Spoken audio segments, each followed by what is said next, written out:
Discuss करना है simple harmonic motion. Simple harmonic motion, आप इसको शॉर्ट में एसएचएम कहते हैं। देखिए ये पूरा का पूरा जो सेक्शन आप डिस्कस करने वाले हैं ना, ये एक्चुअली एक तरह से मोशन है। जैसे आप काइनेमेटिक्स में पढ़े हैं लीनियर मोशन, आप काइनेमेटिक्स में पढ़े हैं टू डायमेंशनल मोशन, उसी तरह का ये भी एक मोशन है। बस इसका एक अलग से स्पेशल केस है जिसमें कुछ इंपॉर्टेंट कंडीशन अगर सेटिस्फाई होगा तभी आप उसको एसएचएम कह पाएंगे, अदरवाइज हर तरह के मोशन को आप एसएचएम नहीं कह सकते। जैसे अगर मान लीजिए कोई बॉडी है जो मोशन कर रहा है, तो क्या आप उसके मोशन को प्रोजेक्टाइल मोशन बोल सकते हैं? Until and unless आप उसके कंडीशन को ना जाने। अगर आप ये कहते हैं कि नहीं once body will be thrown then it moves only under the effect of gravity, ठीक है, following a parabolic path, motion is two dimensional, then motion is said to be projectile motion। सही है। उसी तरह कुछ खास कंडीशन के अंदर कुछ पीरियोडिक मोशंस को आप एसएचएम कहते हैं। What are periodic motion? Periodic motion क्या होता है? कोई भी ऐसा मोशन जो एक सर्टेन इंटरवल पे रिपीट हो। जैसे सन के चारों तरफ अर्थ का जो मोशन है वो 365 डेज लगभग 6 आवर्स के अंदर है ना, एक बार रिपीट होता है, ठीक है। अर्थ का अगर हम लोग अपने एक्सिस पे मोशन का बात करें तो लगभग 24 घंटा, कुछ आगे पीछे छोटा सा उसमें है ना, वो अपने आप को रिपीट करता है। तो ऐसा मोशन जो एक सर्टेन इंटरवल के ऊपर अपने आप को रिपीट करे उसको आप पीरियोडिक मोशन कहते हैं। आप एक सिंपल पेंडुलम ले लीजिए, उसको है ना डिस्प्लेस करके छोड़ दीजिए, वो एक इंटरवल पे अपने आप को रिपीट करेगा। घर में देखो क्लॉक पेंडुलम जो रहता है उसमें कभी-कभी है ना जो नीचे में बॉब दिया रहता है, उसको आपको पता है 2 सेकंड में अपने आप को रिपीट करता है। 1 सेकंड जाने का 1 सेकंड, ठीक है, वो 2 सेकंड में अपने आप को रिपीट करता है। बेसिकली कोई भी ऐसा मोशन चाहे वो किसी भी फंक्शन को फॉलो करे, अगर वो एक सर्टेन इंटरवल में अपने आप को बार-बार एक ही जैसा रिपीट कर रहा है तो उसको आप पीरियोडिक मोशन कहते हैं। तो सिंपल हार्मोनिक मोशन को जानने के पहले थोड़ा सा डिस्कस कर लो about periodic motion. Periodic motion, motion which can repeat itself at certain interval of time। कोई भी ऐसा मोशन जो एक सर्टेन इंटरवल ऑफ टाइम पे अपने आप को रिपीट करे उसको आप पीरियोडिक मोशन कहते हैं। जैसे आप एग्जांपल में देखो तो ये रहा आपका सन, इसके चारों तरफ कोई भी प्लैनेट बोलो तो अर्थ का मोशन, ये एक पीरियोडिक मोशन, ठीक है। ये हमारा अर्थ अपने एक्सिस पे इसके घूमने का मोशन, ये हमारा अर्थ अपने एक्सिस पे इसके घूमने का मोशन, ये एक पीरियोडिक मोशन है, ठीक है। आप अगर किसी एक सिंपल पेंडुलम को ले लेते हैं तो उसको एक बार अगर आप अपने मीन पोजीशन से डिस्कस करके छोड़ दीजिएगा तो ये अपने आप को बराबर इन 2 पॉइंट्स के बीच है ना ऑसिलेट करा रहता रहेगा। This is also an example of periodic motion, ठीक है। मान लो जैसे आपके पास ये चार्ज रिंग है, चार्ज्ड रिंग है। कैसा चार्ज है? तो ये पॉजिटिव चार्ज। इसके सेंटर पे एक नेगेटिव चार्ज पार्टिकल था, उस नेगेटिव चार्ज पार्टिकल को थोड़ा राइट खींच के तुम छोड़ दिया तो ये रिंग उसको अपनी तरफ खींचेगा, ये जाएगा सेंटर की तरफ, फिर सेंटर को पार करके दूसरी तरफ जाएगा और फिर वापस आएगा। मतलब ये लगातार उस रिंग के सेंटर के आगे पीछे मोशन करता रहेगा, एक इंटरवल पे रिपीट करता रहेगा। इसको आप कहते हैं पीरियोडिक मोशन, ठीक है। मान लीजिए आपके पास ये लिक्विड पानी, सपोज पानी, और इसमें क्या करो तुम एक सिलेंड्रिकल या लकड़ी का कोई एक पीस तुम इसमें फेंक दो, फ्लोट करेगा इसे। तुम जाओ उसको थोड़ा सा दबा के छोड़ दो, ये ऊपर नीचे करता रहेगा, एक सर्टेन इंटरवल पे अपने आप को रिपीट करेगा। अगर आप नियम पूर्वक उसको डिस्प्लेस किए तो ये क्या करेगा? ऊपर नीचे करता रहेगा। That motion is also example of periodic motion. बहुत बार देख के आप डिसाइड कर लेते हैं कि हां मोशन इज पीरियोडिक, ठीक है। बहुत बार आपको कुछ ग्राफ दे दिया जाता है कि देखो भाई एक बॉडी है जो इस तरह का ग्राफ फॉलो करता है, ठीक है, उसका पोजीशन और टाइम का ये ग्राफ, उसका पोजीशन और टाइम का ये ग्राफ, सपोज 0 है, 1 है, 2 है, 3 है, तो देख लो ये मोशन अपने आप को बार-बार रिपीट कर रहा है। कितने सेकंड्स के बाद? एक सेकंड के बाद सर, तो उसका टाइम पीरियड, ठीक है। अभी मान लीजिए आपके पास एक दूसरा कर्व है, तो देखो हमारे पास एक एक्सटी ग्राफ है, कैसा है,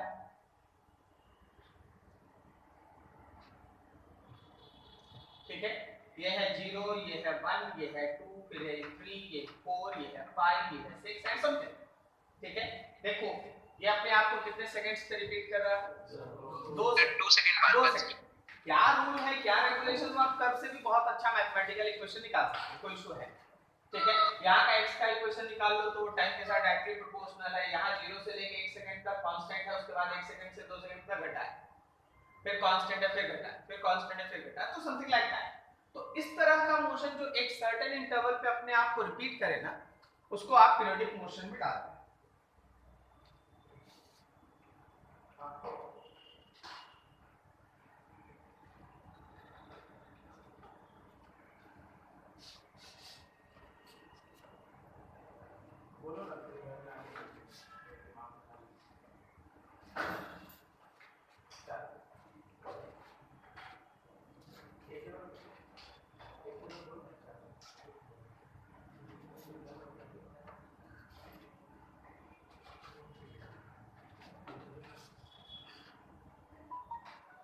ठीक है, तो ऐसा कोई भी मोशन जो एक सर्टेन इंटरवल पे अपने आप को रिपीट करे ना, उसको आप पीरियोडिक मोशन कहते हैं।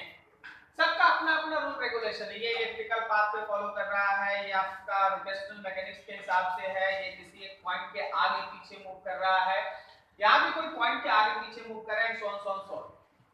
कोई भी ऐसा, ये भी एक देखो, ये भी अपने आप को रिपीट कर रहा है, ये भी तो अपने आप को रिपीट कर रहा है। मान लो 0 है, 1 है, 2 है, 3 है, 4 है, बोले इसका टाइम पीरियड कितना? 1 या 2? Actually 2 seconds. 1 सेकंड में रिपीट नहीं कर रहा, एक्चुअली 2 सेकंड के बाद रिपीट, ठीक है। अच्छा अभी देखिए इसको, देखिए इस ग्राफ को देखिए, मान लीजिए ये एक्स ग्राफ है कुछ ऐसे, ये 1 है, ये 2 है, ये 3 है, ये 4 है, ये कितने सेकंड्स पे रिपीट कर रहा है? 1 सेकंड रिपीट। ये सब कर्व बताता है कि एक सर्टेन इंटरवल पे हम लोग इसको रिपीट कर रहे हैं, इस मोशन को रिपीट कर रहे हैं, ठीक है। वो जो टाइम गैप है जिसपे ये मोशन अपने आप को रिपीट कर रहा है, उसको आप टाइम पीरियड कहते हैं, और इस तरह के मोशन को आप पीरियोडिक मोशन कहते हैं। पीरियोडिक मोशन में बहुत तरह का इक्वेशन आता है। कोई भी ऐसा कर्व जो आपको लगे कि एक सर्टेन इंटरवल पे रिपीट है, क्या sin स्क्वायर थीटा अपने आप को रिपीट करता है? हां बिल्कुल। क्या cos स्क्वायर थीटा रिपीट करता है? करता है। क्या sin थीटा रिपीट करता है? करता है। sin थीटा करता है सर। यस सर, 2 पाई सर। अरे sin थीटा का कर्व है। हां सर। cos थीटा भी अपने आप को रिपीट करता है, ठीक है। yes, अब इस तरह के पीरियोडिक मोशन में अगर 3-4 स्पेशल केसेस है, अगर वो सेटिस्फाई करने लगे तो वैसे पीरियोडिक मोशन को आप एसएचएम कहते हैं। अब वो 3-4 कंडीशन क्या है उसको जरा गौर से देखो। For those periodic motions in which, सबसे पहला चीज, इंपॉर्टेंट चीज, बॉडी पे लगने वाला जो नेट फोर्स है that will be proportional with negative of displacement. Body पे लगने वाला जो नेट फोर्स है that will be proportional with negative of displacement. इस लाइन का मतलब ये है कि फोर्स जो है वो डिस्प्लेसमेंट के बढ़ने के साथ बढ़ेगा, लेकिन डायरेक्शन हमेशा फोर्स और डिस्प्लेसमेंट का अपोजिट में होगा, ठीक है। ऐसे केस में आप ये लिखते हैं कि F net is equals to some constant into x। अगर फोर्स इस तरह का रिलेशन फॉलो करे कि नेट फोर्स जो बॉडी पे लग रहा है वो डिस्प्लेसमेंट के नेगेटिव के साथ प्रोपोर्शनल है, पहला इंपॉर्टेंट कंडीशन। यहीं से थोड़ा आगे निकल जाओ तो acceleration is proportional with negative of displacement. Acceleration जो है वो नेगेटिव ऑफ डिस्प्लेसमेंट के साथ प्रोपोर्शनल होगा। बात वही है कि डिस्प्लेसमेंट जिधर होगा एक्सेलरेशन उसके अपोजिट में होगा। डिस्प्लेसमेंट जितना ज्यादा होगा एक्सेलरेशन उतना ही ज्यादा होगा, अपोजिट डायरेक्शन पे उतना ही होगा। एक्सेलरेशन और डिस्प्लेसमेंट का मैग्नीट्यूड बोलो तो दोनों डायरेक्टली प्रोपोर्शनल। अगर डिस्प्लेसमेंट बढ़ा तो एक्सेलरेशन भी बढ़ेगा, लेकिन डायरेक्शन हमेशा अपोजिट होगा। समझे? प्रोपोर्शनैलिटी हटता है, यहां कांस्टेंट की तरह ओमेगा स्क्वायर। ठीक है, अब जरा देखो इन दोनों इक्वेशंस को अगर तुम मिला लिया, अगर ये और ये इक्वेशन मिला लिया तो तुम यहां से देख सकते हो ऐसे, यहां से क्या लिख सकते हो, mass into acceleration is equals to minus kx।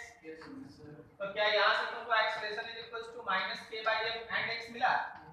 अब अगर तुम इस इक्वेशन को इस इक्वेशन के साथ कंपेयर कर लिया तो क्या तुमको दिखेगा कि ओमेगा स्क्वायर जो वो k/m की जगह पे है। ठीक है, तो omega square is equals to k/m। तो क्या क्या सेटिस्फाई होना चाहिए? नेट फोर्स माइनस x के साथ प्रोपोर्शनल होना चाहिए, एक्सेलरेशन नेगेटिव ऑफ x के साथ प्रोपोर्शनल होना चाहिए। ठीक है, आगे आगे आगे see, body must have small displacement, मतलब डिस्प्लेसमेंट बड़ा नहीं होना चाहिए, डिस्प्लेसमेंट बड़ा नहीं होना चाहिए, डिस्प्लेसमेंट छोटा होना चाहिए। ठीक है, डिस्प्लेसमेंट बड़ा नहीं होना चाहिए, डिस्प्लेसमेंट छोटा होना चाहिए। डिस्प्लेसमेंट बड़ा नहीं करो, डिस्प्लेसमेंट छोटा। ऐसे केस में body moves to and fro about a point position called mean position, and motion is essential, very important। कोई भी मोशन एसएचएम है, ये आप कैसे पता करें, या अगर दिया हुआ है तो आप चेक कैसे करें? उसके लिए आपको ये सारा कंडीशन सेटिस्फाई करना होता है। बॉडी का डिस्प्लेसमेंट बड़ा नहीं होना चाहिए, बॉडी पे जो लगने वाला फोर्स है वो नेगेटिव ऑफ डिस्प्लेसमेंट के साथ प्रोपोर्शनल होना चाहिए, एक्सेलरेशन जो है वो नेगेटिव ऑफ x के साथ प्रोपोर्शनल होना चाहिए, और बॉडी किसी एक पॉइंट के आगे पीछे घूमना चाहिए। अगर ये सब कुछ होता है then motion is said to be SHM. ठीक है, चलिए देखिए यार, क्या इस केस में कंडीशन सेटिस्फाइड है? अर्थ का मोशन अबाउट सन नहीं, यहाँ पे जो हमारा सेंट्रीपिटल फोर्स, यहाँ पे जो हम लोगों का सेंट्रीपिटल फोर्स है उसमें बॉडी का जो डिस्प्लेसमेंट है उसके साथ उसका कोई रिलेशन। ठीक है, यहाँ भी वही केस है। बोलो क्या ये केस यहाँ सेटिस्फाइड है? हाँ बिल्कुल। आप यहाँ पे बॉब को आप डिस्प्लेस करके छोड़े तो आपका डिस्प्लेसमेंट अगर आपके लेफ्ट में है तो फोर्स लग रहा है राइट में, अगर आपका डिस्प्लेसमेंट राइट में है तो फोर्स लग रहा है लेफ्ट में। ठीक है, और अगर आप इसको छोड़ दीजिएगा तो एक ही पॉइंट के आगे पीछे ये मोशन शो करेगा। So motion can be said to be SHF. आप बोले कैन बी, मस्ट बी क्यों नहीं बोलते?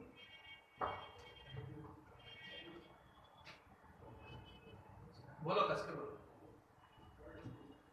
स्मॉल डिस्प्लेसमेंट, अगर उस बॉब को आप 30 डिग्री 40 डिग्री डिस्प्लेस करके छोड़ेंगे तो मोशन उसी तरह का होगा, लेकिन एसएचएम नहीं होगा। Now it is periodic but not SHM. लेकिन उसी को अगर आप 3 डिग्री 4 डिग्री 5 डिग्री में छोड़िएगा then motion is said to be SHM. ठीक है, तो एसएचएम के लिए खाली ये मत देखना कि किसी पॉइंट के आगे पीछे हो, ये भी ध्यान रखना कि बॉडी का जो पर्टिकुलर डिस्प्लेसमेंट है मीन पोजीशन से वो छोटा। आप आगे जाके मैथमेटिकली इन सब को प्रूफ करेंगे, मैथमेटिकली आप इन सब को प्रूफ करेंगे कि अगर आपका डिस्प्लेसमेंट छोटा नहीं होगा ना तो आप ये प्रोपोर्शनल प्रूफ नहीं कर पाएंगे। डिस्प्लेसमेंट छोटा रहता है, वहीं पे आप sin थीटा को थीटा लिखते हैं। ठीक है, cos थीटा को 1 करते हैं। तो ये सब assumptions SHM में मानना पड़ता है। sin थीटा को थीटा लिखना, cos थीटा को 1 करना, अगर कहीं डिस्प्लेसमेंट के साथ कोई और है और ये डिस्प्लेसमेंट छोटा है तो उस दूसरे वैल्यू को है ना इन मतलब लिख देना, इन डिस्प्लेसमेंट को नेग्लेक्ट करना, ये सब आपको करना पड़ेगा और ये तभी आप कर पाएंगे जब आप डिस्प्लेसमेंट को छोटा माने। कोई भी SHM तभी तक SHM है जब तक कि उसका डिस्प्लेसमेंट छोटा है। अगर आप डिस्प्लेसमेंट को बढ़ा देंगे तो it is not longer to be SHM but it is still periodic. Sir छोटा मतलब कितना छोटा? बड़ा है कि छोटा? कैसे पता? Regular sir. ये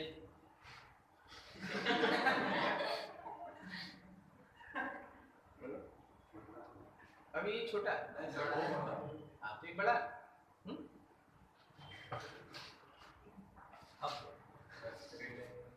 रिलेटिवली सर छोटा। आप समझ गए? जैसे मान लीजिए कहीं है ना आपका जो वायर है वो 4 मीटर का है तो 2 सेंटीमीटर छोटा है। अब वायर 2 सेंटीमीटर, बॉब लटकाया वो वायर 2 सेंटीमीटर तो 2 सेंटीमीटर छोटा है नहीं ना, बड़ा। तो क्या बोले 2 सेंटीमीटर को क्या बोले, छोटा के बड़ा? समझ रहे? तो ये रिलेटिव वर्ड्स है, आपको है ना समय पे डिसीजन लेना पड़ेगा एंड बी लॉजिक, ठीक है? तो हम लोगों को इस तरीके से चलना पड़ता है। तो अगर कभी भी किसी बॉडी का डिस्प्लेसमेंट छोटा रहेगा तो वो SHM है, लेकिन अगर आप उस डिस्प्लेसमेंट को बड़ा कर देंगे then motion is no longer to be SHM, now it is periodic. ठीक है? हर पीरियोडिक मोशन SHM है या नहीं? No sir. ये सब पीरियोडिक मोशंस है, ये सब पीरियोडिक मोशंस है लेकिन SHM नहीं। लेकिन हर SHM पीरियोडिक मोशन होता है। चलो इतना नोट कर लो, कुछ स्टेटमेंट लिखा दे फिर आगे।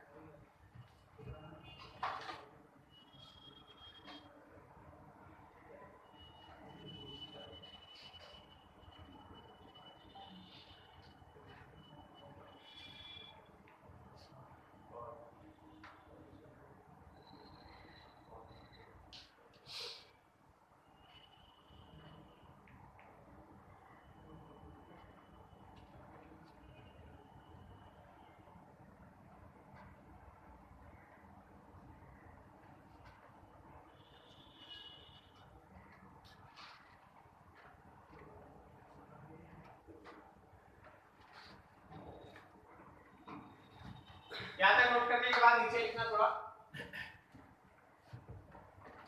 for any motion which is SHM for a small displacement, for any motion which is SHM for a small displacement, if displacement becomes large,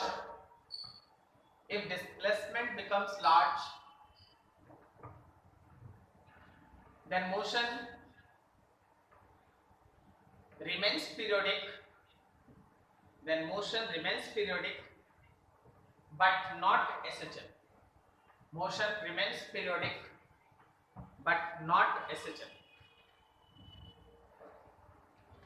Motion remains periodic but not SHM. Paragraph change कर दो, अगला line लिखना या अगला point लिख देना। all SHM must be periodic, all SHM must be periodic, but all periodic motions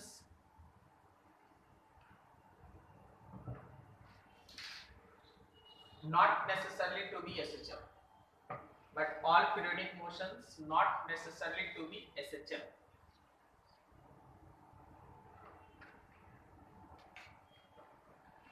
ठीक है?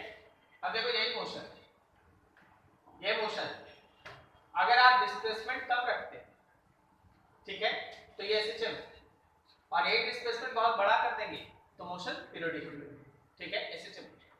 तो एक ही तरह के मोशन को SHM और पीरियोडिक दोनों क्लास में आपको सामने रखा जाता है।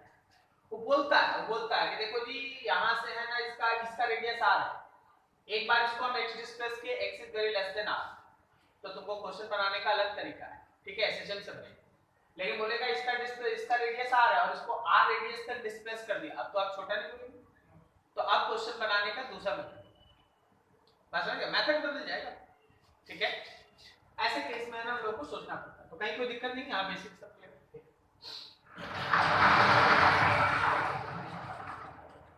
आइए आगे बढ़ते हैं, इसमें आप एसएचएम पे ध्यान रखिए। एसएचएम जो भी आप सिंपल हार्मोनिक मोशन डिस्कस करते हैं, उस पूरे डिस्कशन को आप बेसिकली 2-3 सेक्शन में अलग अलग करके पढ़ेंगे। पहले पढ़ेंगे आप एसएचएम का काइनेमेटिक्स, मतलब वही पढ़ेंगे आप डिस्प्लेसमेंट कितना है, वेलोसिटी क्या है, एक्सेलरेशन क्या है, समय कितना लगेगा। उसके बाद आप एसएचएम में पढ़ेंगे एनर्जी कॉन्सेप्ट, एनर्जी से रिलेटेड डिस्कशन, पोटेंशियल एनर्जी, कोई बॉडी अगर एसएचएम शो कर रहा है तो उसका पोटेंशियल एनर्जी क्या है, काइनेटिक एनर्जी क्या है, टोटल एनर्जी क्या है, इससे रिलेटेड डिस्कशन। फिर हम लोग ये सीखेंगे कि कोई मोशन को एसएचएम प्रूफ कैसे करते हैं,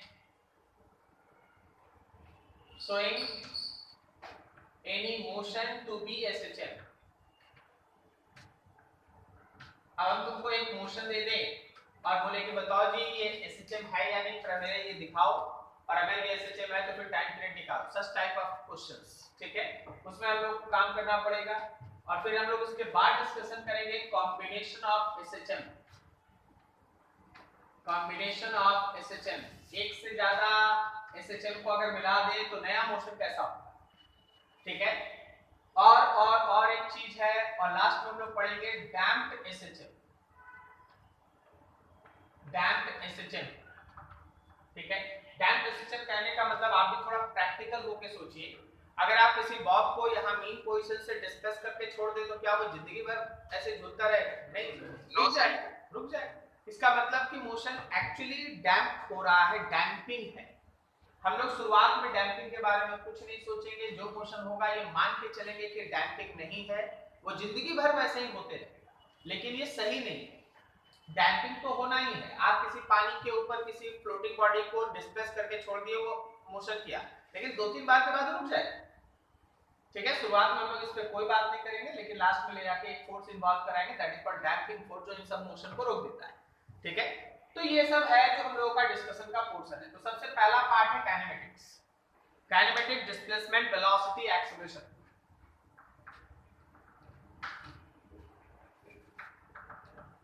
kinematics of SHM, kinematics of SHM. पहला है डिस्प्लेसमेंट का कॉन्सेप्ट,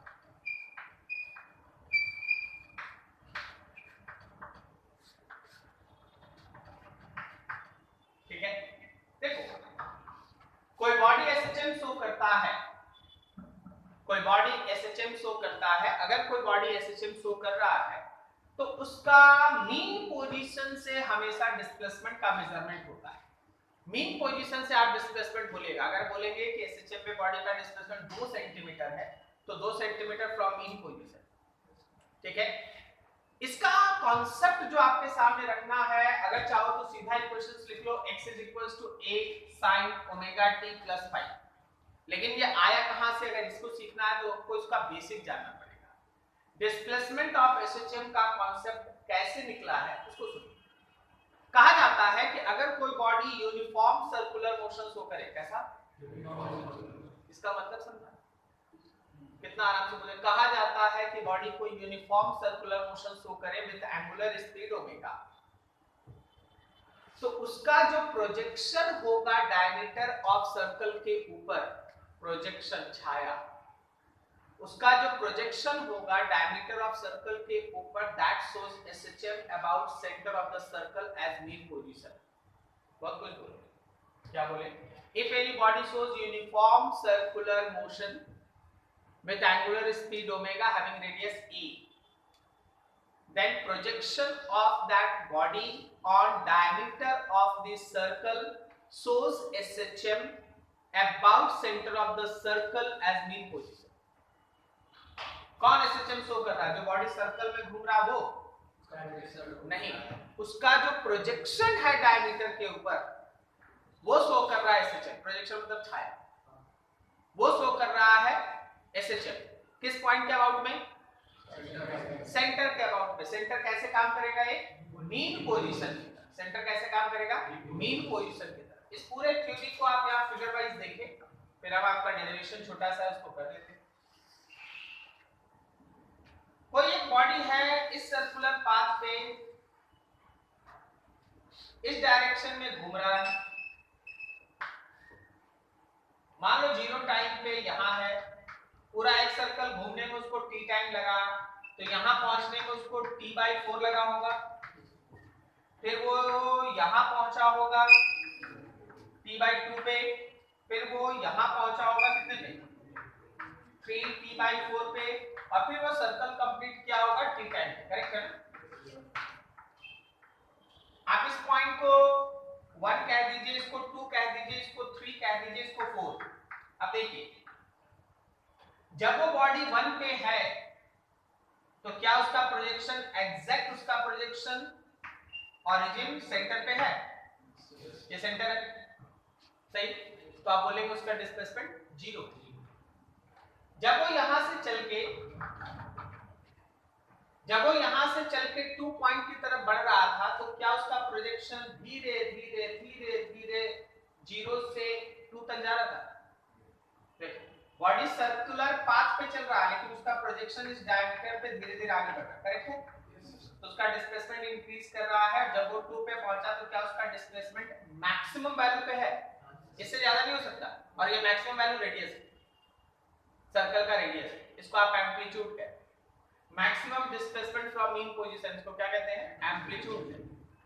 फिर देखिए, जब वो 2 से 3 की तरफ आएगा तो क्या ये प्रोजेक्शन लौट के 2 से 0 की तरफ आ जाएगा? ठीक है। फिर जब वो बॉडी 3 से 4 की तरफ जाएगा तो क्या वो प्रोजेक्शन नेगेटिव में पहुंच जाएगा? समझ रहे?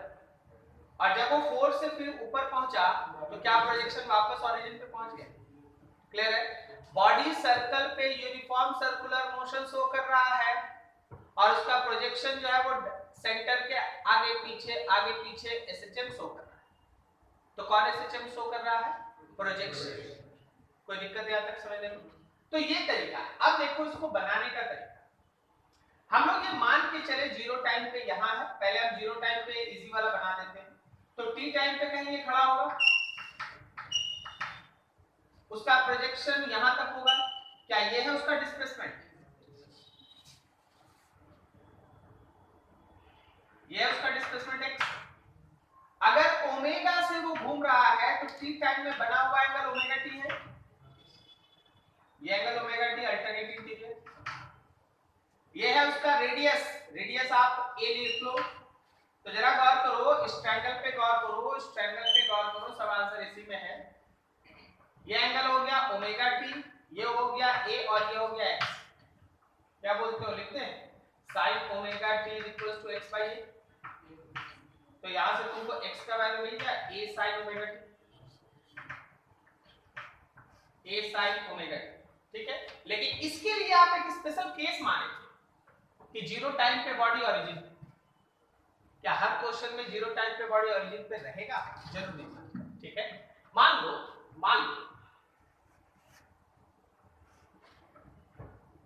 लो फिगर देखो, समझो।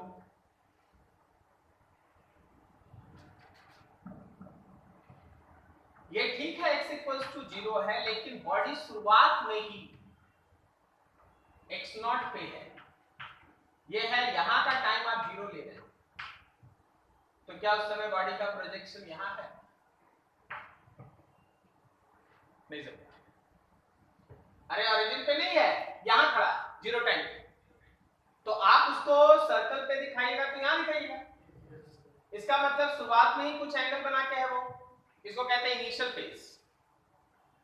यही फाई इस सिचुएशन में कितना है? 0। जैसे जैसे आगे बढ़ेगा फाई बढ़ते जाएगा। अगर 0 टाइम पे यहां खड़ा रहता तो फाई π/2 होता। अगर 0 टाइम पे यहां खड़ा होता, मोशन स्टार्ट होता, तो फाई कितना होता? पाई होता। अभी आपके पास पाई। अब यहां से जब वो थोड़ा ये 0 टाइम पे यहां है, डिस्प्लेसमेंट का बात करो तो यहां है। यहां से जब वो थोड़ा आगे बढ़ेगा t equals to t time, तो क्या ये एंगल फिर से होगा ओमेगा t। तो आप उसका डिस्प्लेसमेंट तो हमेशा मीन पोजीशन से लेते हैं ना, यहां से लेंगे ना x। तो फिर से आप ट्रायंगल पे गौर कीजिए।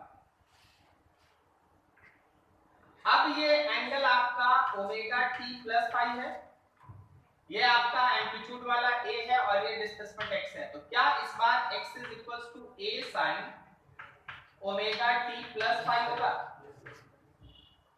This is most general formula. Phi आपको सिचुएशन के हिसाब से बदल लेना होगा। जैसे मान लो अगर हम तुमको ये कहते हैं कि t इक्वल्स टू 0 टाइम पे कोई बॉडी अपने एसएचएम के एम्पलीट्यूड के हाफ पे खड़ा है, तो क्या ये x a/2 है? एसएचएम के एम्पलीट्यूड के हाफ पे खड़ा है, पूरा एसएचएम का एम्पलीट्यूड a था, वो पहले ही से a/2 पे खड़ा है। तो आप यहां पुट किए a/2, टाइम की जगह 0, एक कट गया, 1/2 is equal to sin phi. sin 1/2 कहां होता है? 30 sin π/6। So π/6 is equals to pi, मतलब π/6 क्या है? उसका इनिशियल फेज है। ये फाई क्या है? इनिशियल फेज है। इनिशियल फेज कब है? t इक्वल्स टू 0 टाइम पे। t इक्वल्स टू 0 टाइम पे एसएचएम कहां से स्टार्ट हो रहा है, कैसे? ठीक है, अलग अलग केस। अच्छा यहां तक देख लो, भाई किसी को डाउट? अच्छे से देख लो। हाँ बोलो सर। बोलो सर फर्स्ट वाला फिगर जो बताए थे कॉन्सेप्ट ऑफ डिस्प्लेसमेंट, वो वाला थोड़ा सा बता दीजिए ना सर। कारण थोड़ा सा बताने पीछे कारण। सर हम मतलब नेटवर्क मेरा सर एकदम नहीं था सर, हम देख ही नहीं पाए अच्छे से। ये कह रहे थे कि अगर कोई बॉडी सर्कल पे घूमता है, तो सर्कल पे यूनिफॉर्म सर्कुलर मोशन अगर वो बॉडी शो कर रहा है, तो उसका जो प्रोजेक्शन होता है डायमीटर के ऊपर, दैट शोज एसएचएम। वो एसएचएम शो करता है अबाउट सेंटर, और सेंटर उसका मीन पोजीशन होगा, सेंटर के आगे पीछे करेगा। मान लो 0 टाइम पे बॉडी यहां है, तो उसका प्रोजेक्शन सेंटर पे है, जब वो बॉडी चलता हुआ यूनिफॉर्म सर्कुलर मोशन में यहां पहुंचेगा, तो उसका प्रोजेक्शन भी धीरे धीरे यहां पहुंच जाएगा। अगर बॉडी यहां से नीचे गया, तो प्रोजेक्शन वापस चला गया सेंटर की तरफ, ओरिजिन की तरफ, या फिर बोलो मीन पोजीशन की तरफ। और जब वो यहां से यहां बॉडी गया, तो प्रोजेक्शन चला गया नेगेटिव में, एंड सो ऑन। समझे? हाँ सर। वहां पे 0 टाइम पे हम लोग मान के चले थे कि मीन पोजीशन से मोशन स्टार्ट हो रहा है, तो जो तुम्हारा इनिशियल फेज है वो 0 है, तो तुम्हारा इक्वेशन हो गया x = a sin omega t। लेकिन जरूरी नहीं है कि हर केस में इनिशियल फेज 0 हो, दैट ऑल डिपेंड्स कि बॉडी का मोशन है ना कहां से और कैसे है ना स्टार्ट होता है, कैसे चलता है। ठीक है, जरा देखो चीजों को समझो। तुम्हारे पास x का वैल्यू है a sin omega t plus phi. अब आप अलग अलग फिगर में आप फाई का वैल्यू समझाइएगा और इक्वेशंस देखिएगा। 3-4 फिगर बना रहे हैं, थोड़ा केयरफुल रहे, छोटा छोटा बनाएंगे क्योंकि एक साथ चाहते सब रहे।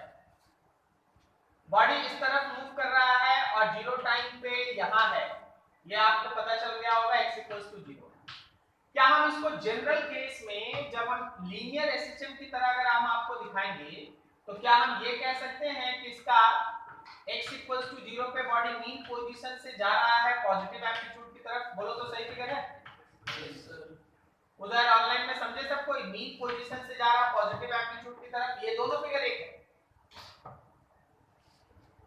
समझ में आ रहा? मीन पोजीशन से किधर जा रहा है?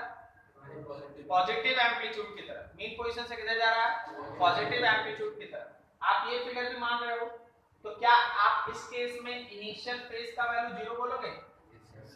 और इस केस में क्या मेरे डिस्प्लेसमेंट का equation a sin omega t होगा? डिस्प्लेसमेंट का equation a sin omega t होगा। मतलब आप मेंटली तैयार रहिए कि अगर आप displacement equals to a sin omega t ले रहे हैं, तो आप ये मान के चल रहे हैं कि body shows SHM t equals to 0 पे मीन पोजीशन पे है और जा किधर रहा है? पॉजिटिव एम्पलीट्यूड की तरफ। देखिए आप केवल एक इक्वेशन से इतना चीज दिमाग में रखना। या रिवर्स करो, कोई क्वेश्चन बोल दिया ऐसा या तुम मान रहा है ऐसा कि जीरो टाइम पे मीन पे है, जा रहा पॉजिटिव की तरफ, तो जब उसका न्यूमेरिकल बनाएगा तो x का वैल्यू क्या लेगा, a sin ओमेगा t। ठीक है, रिवर्स। दूसरा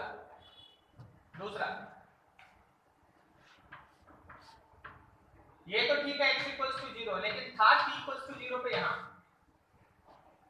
था t इक्वल्स टू 0 पे यहां, उसी को अगर हम फिगर वाइज दिखाएंगे तो बोलेंगे ना कि t इक्वल्स टू 0 पे x equals to plus a पे है। बोलो ठीक है, क्या इसमें हम 5 का वैल्यू 5/2 लिख सकते हैं? और अगर हम 5 का वैल्यू 5/2 लिख सकते हैं तो क्या x का equation a cos omega t आएगा? नहीं, 5/2 पुट कर देंगे sin π/2 plus theta cos theta. समझा? रुक जाओ एक बार, इसके बाद नहीं, t इक्वल्स टू 0 टाइम पे बॉडी इधर है और इधर जा रहा है। कैन वी से दैट कि बॉडी है तो मीन पोजीशन पे, t इक्वल्स टू 0 पे बॉडी है तो मीन पोजीशन पे, लेकिन जा रहा नेगेटिव एम्पलीट्यूड की तरफ। नहीं समझा? बताओ पाई का वैल्यू पाई, क्या यहाँ पे पाई पुट कर देने से x is equals to minus a sin omega t आ रहा है?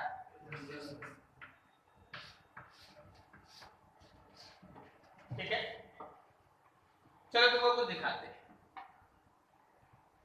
इसको आप मान सकते हैं, इमेजिन कर सकते हैं कि it is like simple pendulum.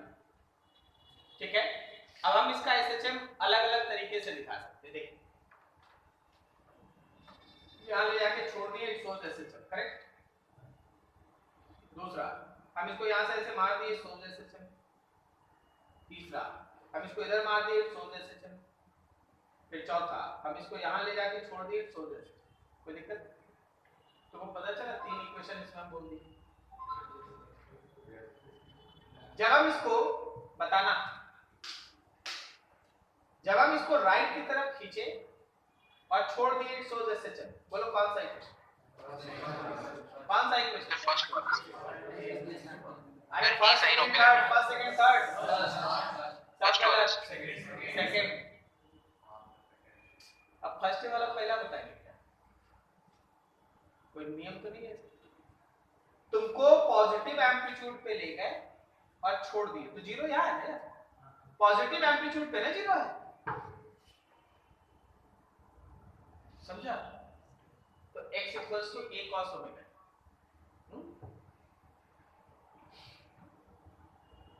बोलो कौन? पहला फर्स्ट मीन पोजीशन पे था, गेट टुवर्ड्स पॉजिटिव एम्पलीट्यूड। समझे? जीरो टाइम में यहाँ एकदम मारे भी से स्टार्ट, करेक्ट।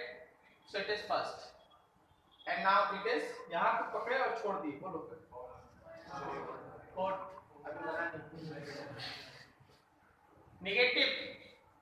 नेगेटिव की तरफ खींचे, छोड़ दी।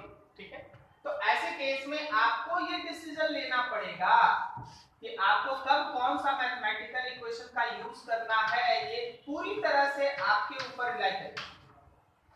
ठीक है, आप ऐसा मान सकते हैं कि जीरो टाइम पे नेगेटिव एम्पलीट्यूड पे खड़ा है। इस केस में तुम्हारा जो पाई है वो एक्चुअली 3π/2 है, और जब आप 3π/2 पुट कर देंगे तो x का इक्वेशन होगा -a cos ओमेगा। बोलो डिस्प्लेसमेंट में कोई दिक्कत? थोड़ा नोट कर लो, उसके बाद एक दो चीज पूछेंगे, बता देना।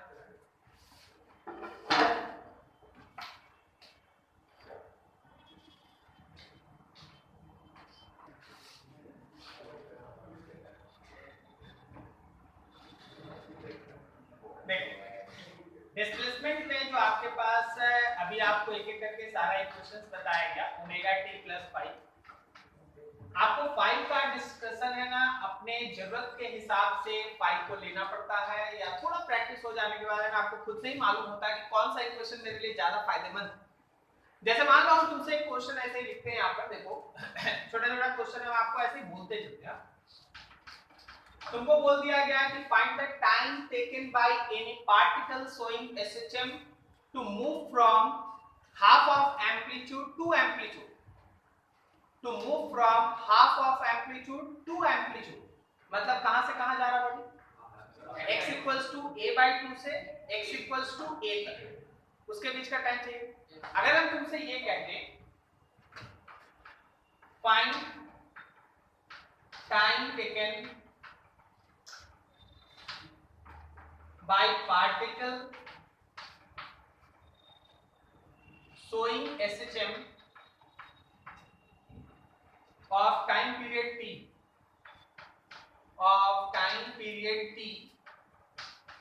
to move from, देखो हम इसमें दो तीन चीज इन्वॉल्व करा दें। हाँ, जो लोग अल्टरनेटिंग करंट पढ़ रहे थे ना, उनका भी क्वेश्चन इसमें रहेगा। अल्टरनेटिंग करंट में तुम्हारा क्वेश्चन है find the time taken by any AC to change its value from 0 to RMS। Find time taken by any AC to change its value from RMS to 0। ठीक है sir, दोनों answer एक ही होगा ना, जरूरी नहीं। ठीक है, तो ये सब चीजें आपको सोचनी चाहिए कैसे हो रहा है, जरा गौर से देखो और चीज को समझने का कोशिश करो। मान लो पहला तुम्हारे सामने बोल रहे हैं from 0 to half of amplitude, 0 से हाफ ऑफ एम्पलीट्यूड जाए तो हम बोलेंगे x is equals to a sin omega t ले लो, 0 पुट करेगा तो क्या यहां से सॉल्व करके t1 मेरा 0 आ जाएगा, और जब तुम हाफ ऑफ एम्पलीट्यूड पुट करेगा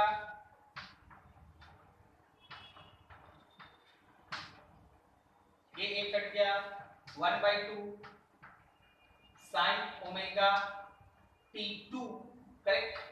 1/2 को हम लोग लिख सकते हैं sin π/6 is equals to sin omega t2। इसका मतलब π/6 is equals to omega t2, omega का value 2π/t, π/6 is equals to 2π/t and t2 π cancel, तो आपके पास वहां से वैल्यू क्या आ गया, t2 is equals to t/12 ना। तो 0 टाइम पे 0 पे था और t/12 टाइम पे हाफ ऑफ एम्पलीट्यूड पहुंचा, तो 0 से हाफ ऑफ एम्पलीट्यूड जाने में समय कितना लगा, t/12। ठीक है, अभी देखिएगा 3-4 हम आंसर ले आएंगे फिर आपको कुछ दिखाएंगे अलग से। दूसरा सुनो, half of amplitude to amplitude, half of amplitude to amplitude. अब हम इक्वेशन चुने हैं x equals to a sin omega t। इसको चुनने का मतलब है कि 0 टाइम पे हम मान के चल रहे हैं 0 पे, यही मान के चल रहे हैं ना, इसको चुने इसका मतलब यही माने। अब आप बोलेंगे कि सर एक बार क्या कीजिए 0 से हाफ एम्पलीट्यूड जाने का समय निकाल लीजिए, वो हम पीछे निकाल चुके हैं तो हम सीधा उसको यूज कर लेंगे। ठीक है, तो यहां से ये कट गया, यहां से t1 आ गया t/12, अरे यही वाला। ठीक, दूसरा हम इसको मानेंगे कि ये t2 टाइम पे एम्पलीट्यूड पे पहुंचा तो हम लिखेंगे a is equals to a sin omega t2, a cut गया 1 आ गया, 1 is equals to sin omega t2, मतलब sin π/2 π/2 is equals to sin 2π/t and t2 थोड़ा मन ही मन काम करो जल्दी जल्दी हो जाएगा, ये पाई से पाई कटेगा t/4 आएगा।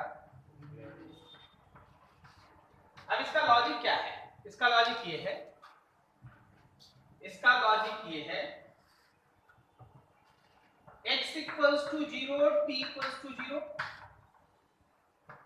x इक्वल्स टू a/2 और यहां पर पहुंचने में समय लगा t/12, और फिर x इक्वल्स टू a और यहां पहुंचने में समय लगा t/4, तो यहां से हम t/4 minus t/12, t/4 minus t/2, यही ना आपको निकालना था, half of amplitude to amplitude, तो आप लिखेंगे t/4 माइनस t/12, सॉल्व करो देखो t/6, क्लियर है। अब देखो कोई बोलेगा सर ये भी आधा ये भी आधा, लेकिन इस आधे को ट्रेवल करने में t/12 लगा, अगला आधा ट्रेवल करने में t/6 लगा, दुगना लगा, क्यों, वेरी वेलोसिटी कम, कारण फोर्स अपोजिट में बढ़ गया, x बढ़ेगा तो फोर्स बढ़ जाएगा, तो एसएचएम में सबसे ज्यादा वेलोसिटी मीन पोजीशन पे होता है, और जैसे जैसे दूर जाओगे वेलोसिटी कम होता जाता है, क्योंकि यहां जाके रुकना है। समझ में आ रहा है? तो चीज ऐसी। चलो अगला क्वेश्चन देखो, हाफ ऑफ एम्पलीट्यूड। थर्ड, कुछ दिमाग में बोलो अपने से, ऐसा बोलना है जिसमें साइन थीटा cos थीटा निकालना आसान। ठीक है, ये देखिए a/7 बात समझा, तो सब में आएगा तो मत। हां फिर से बोलो, माइनस हाफ एम्पलीट्यूड से प्लस हाफ। ठीक, बोला है कि x initial minus half amplitude से x फाइनल हाफ एम्पलीट्यूड, ये बोल रहा था। ठीक है, अब बताओ तो इसके लिए सबसे इजी क्वेश्चन क्या होगा? तुम समझ रहे हो ना, नेगेटिव में है उसके बाद पॉजिटिव में जा रहा है। बताओ तो इसके लिए कौन सा इक्वेशन चुनना सबसे आसान होगा? हम बोलेंगे x इज इक्वल टू, हम चुनेंगे minus a cos omega t।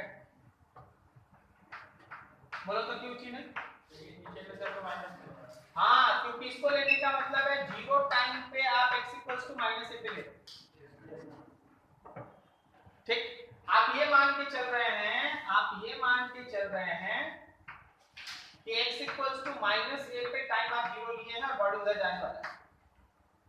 तो पहले हम यहां से उसको x equals to minus a by 2 पे ले आएंगे, यहां का टाइम t1 निकालेंगे, फिर यहीं से उसको यहां पहुंचाएंगे x equals to plus a by 2 पे, और यहां का टाइम t2 निकालेंगे। तो अब t2 में से t1 माइनस कर देंगे तो याद आएगा बनाने का ये मेथड। और जिनको डाटा याद है वो लोग याद करो, t/12 जोड़ दो t/6, आंसर समझ में आया? ये वाला t/12 है ना, मीन पोजीशन का हाफ वाला, और ये भी t/12 आएगा, तो दोनों जोड़ देंगे तो सीधा क्या बोलेंगे t/6। बनाना है ऐसे बना, ठीक है? समझ में आ रहा है? डाटा याद रखने से फायदा इतना समय बचता है। और कोई सोचो, करना होगा कर लेगा। अगला बोलो, कुछ और सोचो, ऐसे ही सोचो, कुछ बोलो, कुछ ऑनलाइन ऑफलाइन जो बोलना है बोलो, फटाफट कुछ सोचो।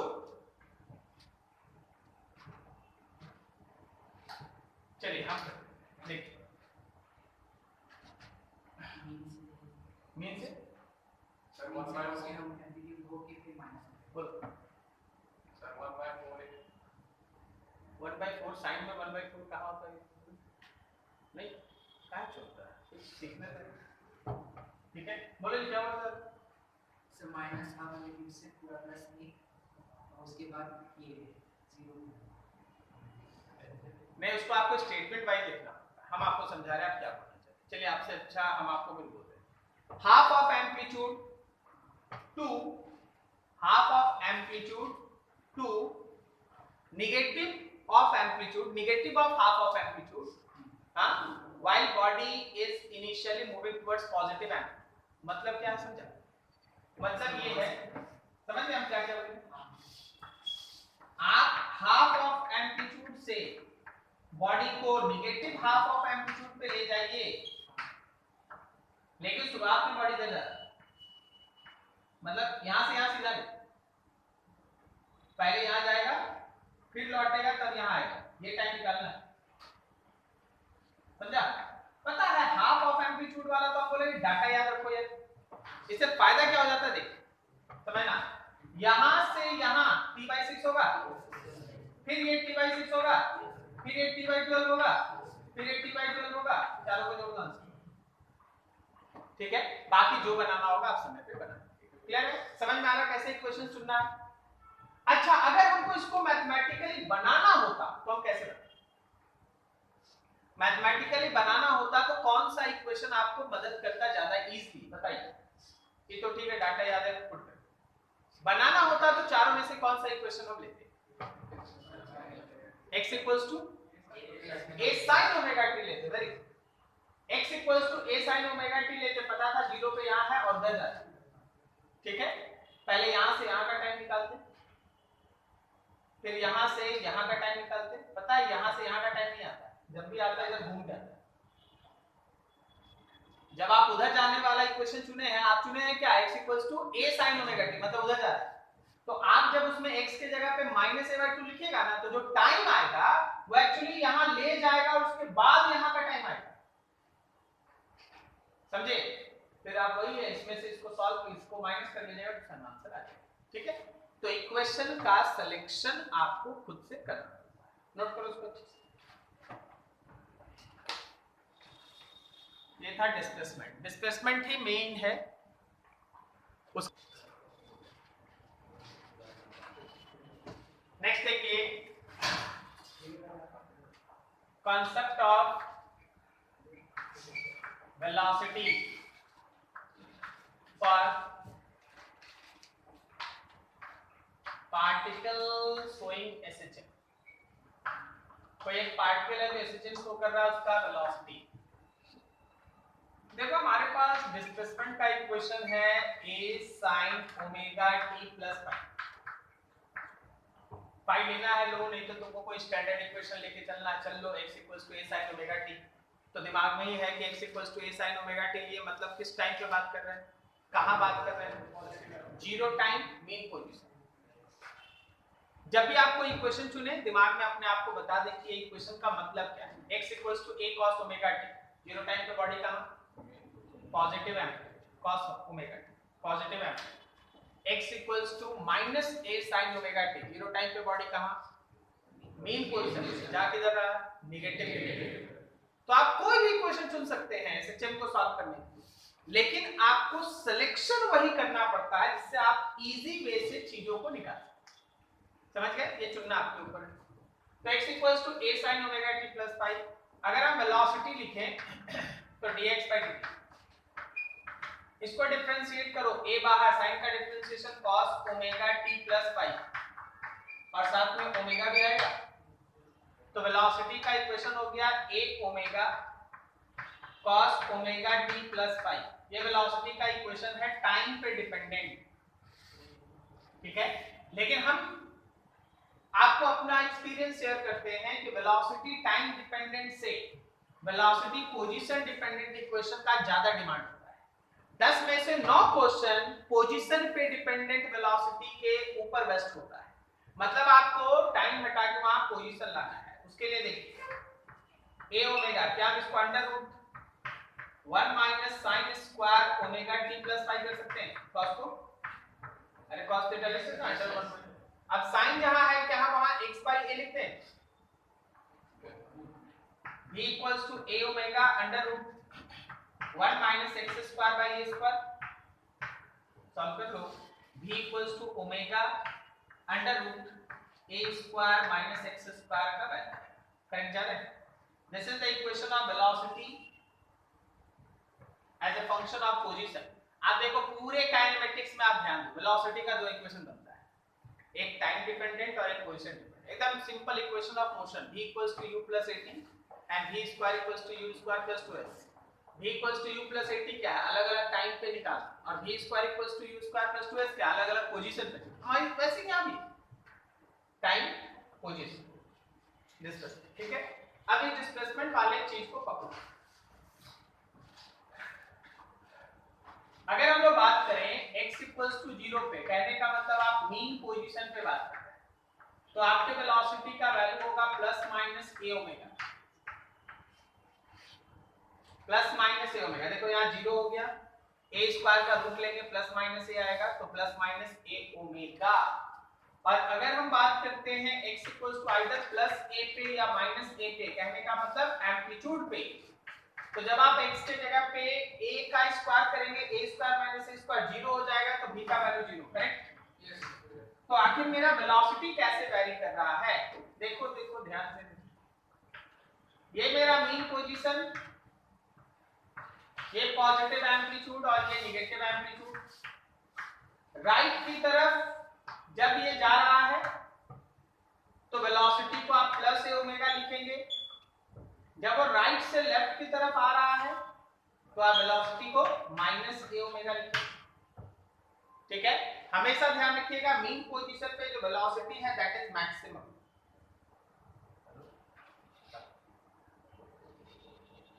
ठीक है, आ जाओगे लंबा का। तो हमारे पास v का वैल्यू जो है वो प्लस a ओमेगा या फिर v का वैल्यू है माइनस a ओमेगा। समझ में आया। तो ये चीज चलता है, जब भी कोई बॉडी राइट की तरफ जाएगा हमेशा उसका वेलोसिटी पॉजिटिव होगा, अगर वो लेफ्ट की तरफ आएगा वेलोसिटी का साइन नेगेटिव होगा। एम्पलीट्यूड पे वेलोसिटी कितना जीरो, एम्पलीट्यूड का वेलोसिटी कितना, जीरो।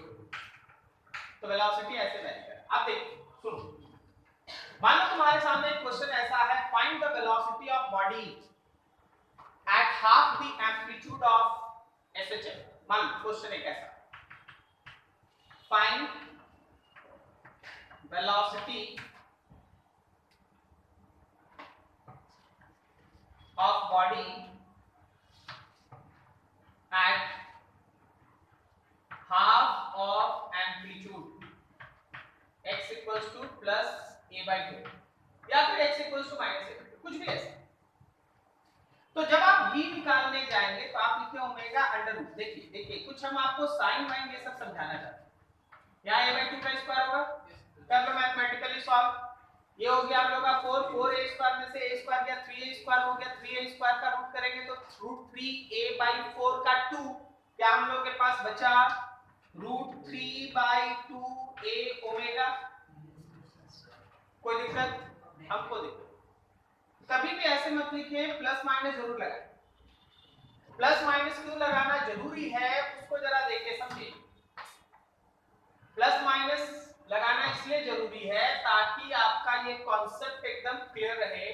ये है मेरा x equals to minus a, तो यहाँ है x equals to minus a by 2, ये है x equals to plus a by 2 और ये है x equals to plus a. तो देख जब ये इधर जा रहा होगा तो आपका वेलोसिटी होगा plus root 3 by 2a omega plus root 3 by 2a omega, और जब ये लौट रहा होगा ना, तो यहाँ वेलोसिटी होगा minus root 3a by 2a omega और यहाँ है minus root 3 by 2 minus a omega. Correct? देखो वेलोसिटी के साइन को कोऑर्डिनेट समझ लो। ये नहीं कि सर इधर पॉजिटिव है, इधर क्या पॉजिटिव, इधर डिस्प्लेसमेंट पॉजिटिव, लेकिन वेलोसिटी का साइन है निगेटिव की तरफ तो माइनस हो। इधर क्या निगेटिव है, डिस्प्लेसमेंट निगेटिव, लेकिन वेलोसिटी का डायरेक्शन पॉजिटिव है तो प्लस हो। ठीक है, एक तरीका ये। दूसरा question, find position where velocity is half of amplitude। अधूरा लिखे, जान के अधूरा लिखे ताकि आप समझें कि अपने से इसको डिकोड कैसे करना पड़ता है। बताओ भी कितना है, आपको पोजीशन निकालना है, ठीक है, लेकिन जिस पोजीशन पे हमको चाहिए वहां भी है कितना। हाँ बोलो वैल्यू हाँ और प्लस माइनस ए बाई 2, गलत, आगे बोलो। a ओमेगा बाई 2 एम्पलीट्यूड लिखते हैं, तुम लोग खाली एम्पलीट्यूड देख रहा है। अच्छा जब a बाई 2 तुम बता रहा था तो पोजीशन क्या निकाला? a बाई 2 तो खुद पोजीशन है, तो फिर क्या निकाला पोजीशन? आधा है क्वेश्चन, आधा समझना पड़ता है। आपको किसके एम्पलीट्यूड का यहाँ बात हो रहा है? यहाँ वेलोसिटी के एम्पलीट्यूड का बात हो रहा है। वेलोसिटी का एम्पलीट्यूड कितना है जो उसका मैक्सिमम होता है? मैक्सिमम कितना है? मैं निकालूं? ये मैक्सिमम है उसका, मीन पोजीशन पे मैक्सिमम है, यही एम्पलीट्यूड। मतलब यहाँ पे अकॉर्डिंग टू क्वेश्चन जब जाओगे तो v इक्वल्स टू फॉर्मूला के हिसाब से तो ये लिखोगे तुम, लेकिन v कितना लोगे? मैक्सिमम का हाफ। ठीक है, is equals to omega under root a square minus x square. शायद नहीं समझा किसी को डाउट? ठीक है सब। कैसे पता चला कि ये किसका एम्पलीट्यूड लेना है? वेलोसिटी। किसका एम्पलीट्यूड लेना है? वेलोसिटी। अब यहाँ ओमेगा ओमेगा कट गया, तुम स्क्वायर किया, a by 2 का square is equals to a square minus x square, ये हो गया a square by 4 is equals to a square minus x square.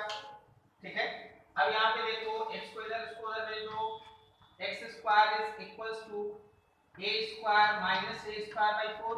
सही जा रहा है? क्या ये आएगा आप लोग का सॉल्व करके 3a स्क्वायर by 4। अब रूट लेंगे तो क्या मेरा x वैल्यू आएगा? Plus minus root 3a by 2a। एक बार √3a/2 इधर जहां वेलोसिटी अपने एम्पलीट्यूड का आधा होगा, और एक बार इधर जहां वेलोसिटी अपने एम्पलीट्यूड का आधा होगा। समझ में आया? तो ऐसे क्वेश्चंस होता है, उसको आपको सॉल्व करना पड़ता है। नोट कीजिए ये वेलोसिटी का सारा था।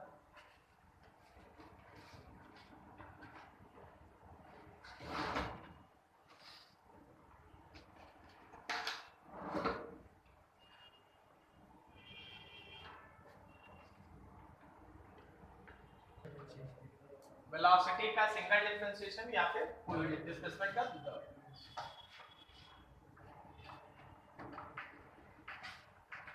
concept of acceleration of particles showing acceleration। देखिए एक्सेलरेशन निकालना, v को डिफरेंशिएट करें।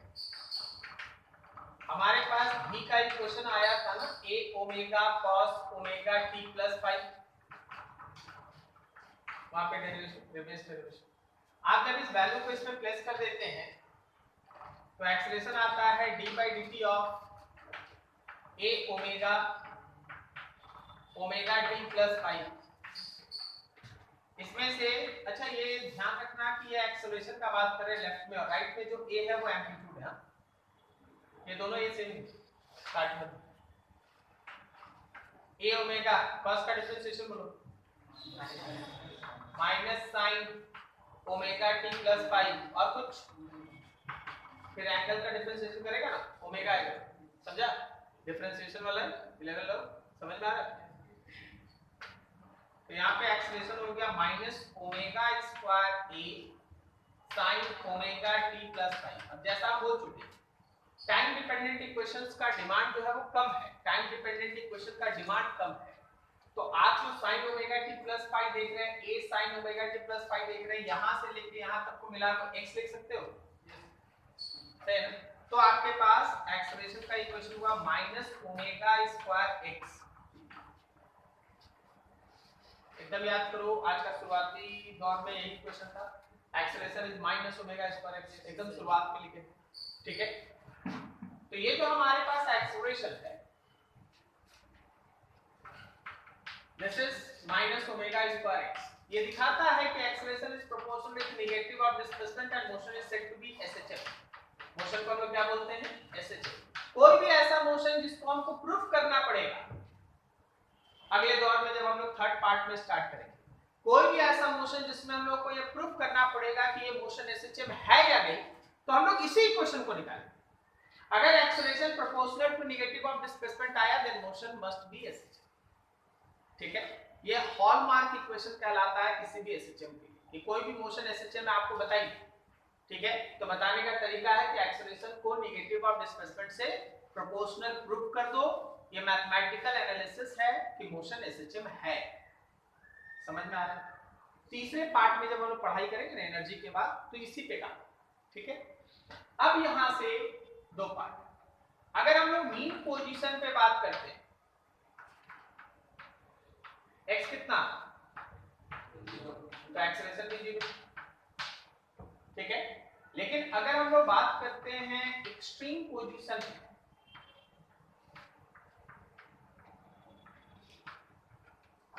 तो x का वैल्यू या तो प्लस है या माइनस है, और उस समय एक्सेलरेशन होता है minus plus omega square a।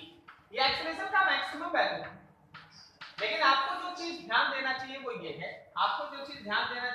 है, कि जब आप एम्पलीट्यूड पॉजिटिव लेते हैं तो एक्सेलरेशन नेगेटिव है, जब आप एम्पलीट्यूड नेगेटिव लेते हैं एक्सेलरेशन पॉजिटिव है, क्योंकि डायरेक्शन होता है। ठीक है, आप अगर इसको फिगर वाइज देखिएगा, x equals to 0 and acceleration 0। जब मेरा x equals to plus a है तो एक्सेलरेशन है minus omega square a। Minus का मतलब उसका डायरेक्शन नेगेटिव की तरफ है। ओके, और जब आप बात करते हैं x equals to minus a पे, तो एक्सेलरेशन है plus omega square a। Plus दिखाता है उसका डायरेक्शन पॉजिटिव की तरफ। ठीक है, डायरेक्शन का खेल है, जब डिस्प्लेसमेंट पॉजिटिव रहेगा तो एक्सेलरेशन नेगेटिव, जब डिस्प्लेसमेंट नेगेटिव रहेगा एक्सेलरेशन पॉजिटिव। मैग्नीट्यूड आपके पास। ठीक है, यहाँ पे देखिए कुछ चीज एक साथ, डिस्प्लेसमेंट को देखिए, डिस्प्लेसमेंट और उसके साइन को देखिए, अच्छे से समझना आप, इक्वेशन का नहीं, अब कॉन्सेप्ट का यहाँ बात। ये x इक्वल्स टू प्लस ए होता है, माइनस ए होता है। कोई भी डिस्प्लेसमेंट अगर पॉजिटिव की तरफ मेजर है तो वो पॉजिटिव, और कोई भी डिस्प्लेसमेंट अगर नेगेटिव की तरफ मेजर है तो याद रखना वो नेगेटिव। इसमें डिस्प्लेसमेंट के साइन को डिसाइड करने में डायरेक्शन ऑफ मोशन का कोई रोल नहीं होता। सर क्या बोल रहे हैं? बॉडी जा रहा है कि आ रहा है फर्क नहीं पड़ता, अगर इसके इधर है तो x पॉजिटिव, बॉडी जा रहा है कि आ रहा है फर्क नहीं पड़ता, अगर इसके इधर है तो डिस्प्लेसमेंट नेगेटिव। दूसरा, बॉडी जा रहा है, आ रहा है, फिर जा रहा है, इसके ऊपर उसका वेलोसिटी डिपेंड करता है। कोई भी पॉइंट चुनिएगा, अगर वेलोसिटी का डायरेक्शन राइट की तरफ है तो वो v है पॉजिटिव। कोई भी पॉइंट चुनिएगा, अगर वेलोसिटी लेफ्ट की तरफ है तो वो v कैसा है? नेगेटिव। कोई भी पॉइंट चुनिएगा, अगर v राइट की तरफ है तो वो v कैसा है? पॉजिटिव। जा रहा है, आ रहा है, फिर नेगेटिव में जा रहा, आ रहा, इस पे v का साइन डिपेंड। डिस्प्लेसमेंट को इससे कोई मतलब नहीं है, एक्सेलरेशन को इससे कोई मतलब नहीं है। एक्सेलरेशन का साइन किस चीज पे डिपेंड करता है? आप अगर x पॉजिटिव वाले क्वाड्रेंट में सिचुएटेड है तो एक्सेलरेशन नेगेटिव होगा, और अगर आप x नेगेटिव वाले क्वाड्रेंट में सिचुएटेड है तो एक्सेलरेशन पॉजिटिव होगा। कोई दिक्कत नहीं, ठीक है, कोई दिक्कत नहीं। अब यहां समझो, चीज को समझो। और हम लोग बहुत बार डिस्कशन किए हैं काइनेमेटिक्स में, जब आप पढ़ाई कर रहे थे बहुत बार आप डिस्कशन किए हैं, can a point where velocity is zero but acceleration is non zero? क्या ऐसा पॉइंट हो सकता है जहां वेलोसिटी जीरो हो, एक्सेलरेशन नॉन जीरो हो? अरे सामने बोर्ड पे भरा हुआ एम्पलीट्यूड, एम्पलीट्यूड पे वेलोसिटी कितना है? एम्पलीट्यूड पे वेलोसिटी कितना है? जीरो। क्या एक्सेलरेशन भी जीरो है? नहीं, एक्सेलरेशन तो मैक्सिमम था, और जहां वेलोसिटी मैक्सिमम था वहां एक्सेलरेशन कितना था? जीरो। तो क्या ऐसा मोशन हो सकता है जिसमें वेलोसिटी मैक्सिमम लेकिन एक्सेलरेशन जीरो हो, या एक्सेलरेशन मैक्सिमम लेकिन वेलोसिटी जीरो हो? बिल्कुल, best example is this, best example is this. कोई दिक्कत यहां तक समझने में? ठीक है। अब देखो, हम थोड़ा एक साइकिल के टाइम को भी आपको दिखाना चाहेंगे, टाइम को भी हम दिखाएंगे। देखिए, पूरा एसएचएम 4 पार्ट में इक्वली डिवाइडेड है on the basis of time. हम कहीं नहीं बोले 4 पार्ट में इक्वली डिवाइडेड है on the basis of velocity और समथिंग, हम बोले टाइम। हर एक पोर्शन सर्कल का 1/4 क्वाड्रेंट है। आपको याद होगा, पहले यहां से चला था तो यहां गया था, फिर यहां चला तो वापस आया, फिर यहां चला तो हर एक 4th क्वाड्रेंट कहने का मतलब t/4। तो कोई भी एक क्वाड्रेंट अगर तुम चुनेंगे तो टाइम t/4। ये बहुत सारे क्वेश्चंस का आंसर देने में आपको मदद, ठीक है। अब यहां पे अगर आप 0 टाइम लिए तो ये आपका t/4 है, ये वाला टाइम t/2 है, ये वाला टाइम 3t/4 है, और फिर यहां पहुंचा तो एक t, ठीक है। कोई भी मोशन का एसएचएम अगर हो रहा है, मोशन अगर एसएचएम है तो उसके टाइम पीरियड का एक फॉर्मूला होता है। कोई बताएगा टाइम पीरियड ऑफ एसएचएम का फॉर्मूला? चलिए 11 वाला टेंशन नहीं, हां,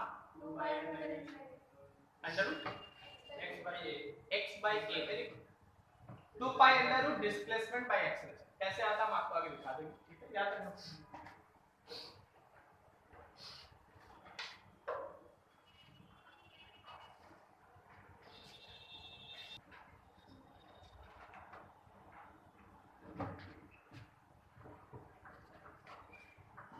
concept of time period